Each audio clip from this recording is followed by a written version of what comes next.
Hi there. Today, that question I asked you a few weeks ago, your responses and my take. First, a thought. Your dream doesn't have an expiration date. Take a deep breath and try again.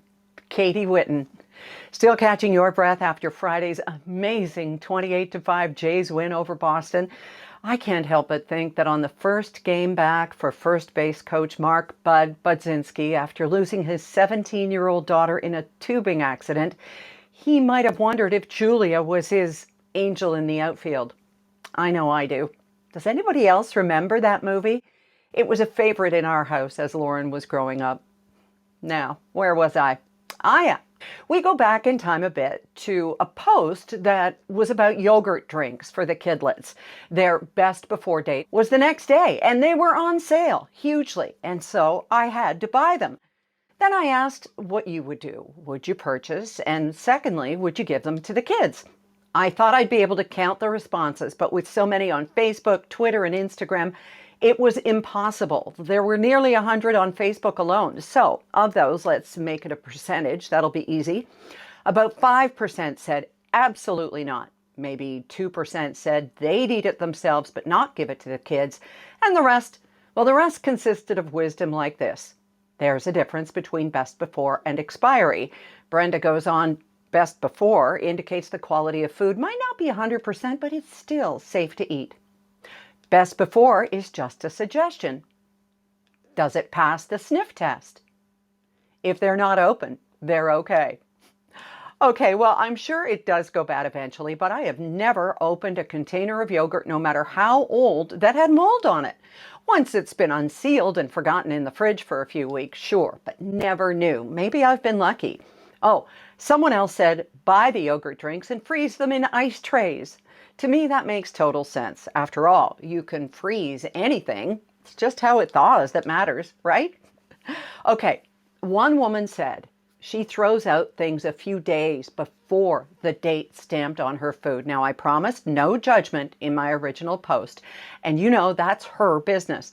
But it makes me so sad to see good food go to waste, especially when it's almost always perfectly fine to eat for days or weeks after the date stamped on it.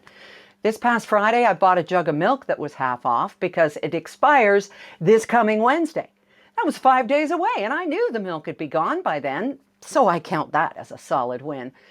There's no shame in discount groceries, doggy bags from restaurants, or reheating leftovers, for heaven's sake, because more than half of total food waste happens in our homes. I'm not a Depression-era child like my parents, but as I get older, it's become a passion with me to find food deals. I search out the dairy that's near its D-Day.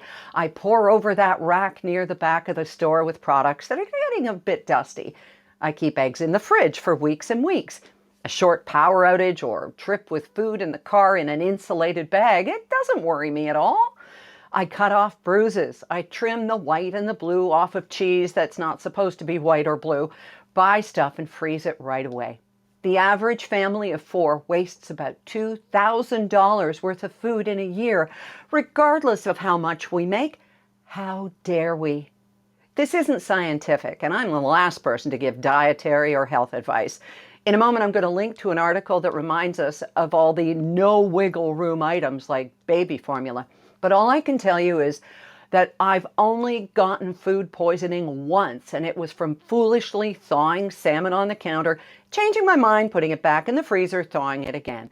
I deserved to be sick, and I was. Food poisoning is not a joke, and my kitchen is not the set of Fear Factor.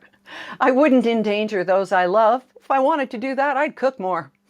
But seriously, with inflation as high as it is around the world, we have to look at this logically. And so, to that end, I have for you a handy list of when things should be used, saved, or pitched from realsimple.com. You can find it in my written journal and just click through erindavis.com. But take a minute to visit if you're curious, and I hope you will share this vlog, which, as I say, has no expiry date.